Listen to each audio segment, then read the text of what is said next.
Bonjour à tous. Depuis le début de l'année, l'actualité économique et financière a été particulièrement agitée. Le nouveau président des États-Unis, Donald Trump, n'a pas hésité à remettre en cause les fondements même de l'ordre économique international, dénonçant le multilatéralisme et multipliant les prises de position de rupture, notamment sur la question ukrainienne. Toutefois, au-delà des considérations géopolitiques, il semble que ce soit les ambitions commerciales du président américain qui aient vraiment bousculé les marchés. En effet, depuis le début de son mandat, Donald Trump s'est lancé dans une véritable guerre commerciale dont l'apogée semble avoir été atteint le 2 avril. Le nouveau locataire de la Maison-Blanche a en effet annoncé une hausse historique des droits de douane, promettant de les ramener vers des niveaux inégalés depuis le début du siècle dernier. Ces annonces ont provoqué une forte correction des marchés boursiers, obligeant vraisemblablement le président américain à revenir en arrière. Et il est vrai que depuis le 2 avril, le président américain a mis de l'eau dans son vin. Cette semaine, lundi pour être précis, Pékin et Washington ont d'ailleurs annoncé une trêve dans la guerre commerciale.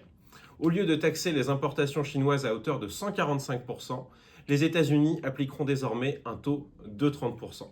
Cette détente a été saluée par les marchés, si bien que finalement, les indices boursiers américains s'inscrivent en hausse depuis le 2 avril. Pour autant, l'optimisme apparent des marchés financiers ne doit pas nous faire oublier que même avec les reculades récentes, la politique commerciale de l'administration Trump reste une rupture profonde.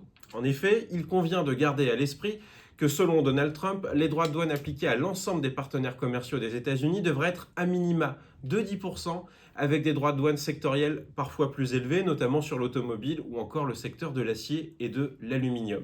Une telle politique commerciale secoue les perspectives économiques et financières. Aux États-Unis, elles font courir le risque d'une hausse de l'inflation, via la hausse des prix des biens importés, et d'un ralentissement de l'activité, soit un risque de stagflation. Au-delà des effets directs de la guerre commerciale, les virements de Donald Trump et sa forme d'inconstance alimentent aussi l'incertitude. Il est en effet difficile aujourd'hui pour les chefs d'entreprise, pour les investisseurs ou pour les prévisionnistes d'avoir une idée claire de la trajectoire commerciale, budgétaire ou réglementaire dans l'administration Trump, ce qui favorise l'attentisme. Dans cet environnement particulier, la Banque centrale américaine, la Réserve fédérale, doit naviguer à vue. C'était d'ailleurs ce qu'elle a laissé entendre lors de sa dernière réunion, puisqu'elle a opté pour le statu quo en rappelant sa prudence et en ayant un mot d'ordre, wait and see. Dans cet environnement particulier, une chose semble sûre, c'est que les marchés financiers devraient continuer d'être ballottés par les déclarations du président américain. Cet été, la fin de la trêve commerciale vis-à-vis de la Chine, mais aussi vis-à-vis du reste du monde, dans le cadre des droits de douane réciproques, sera un moment clé. En attendant, nous accorderons une attention particulière aux perspectives budgétaires américaines, notamment en ce qui concerne les promesses de baisse d'impôts que Donald Trump avait fait lors de sa campagne. Merci.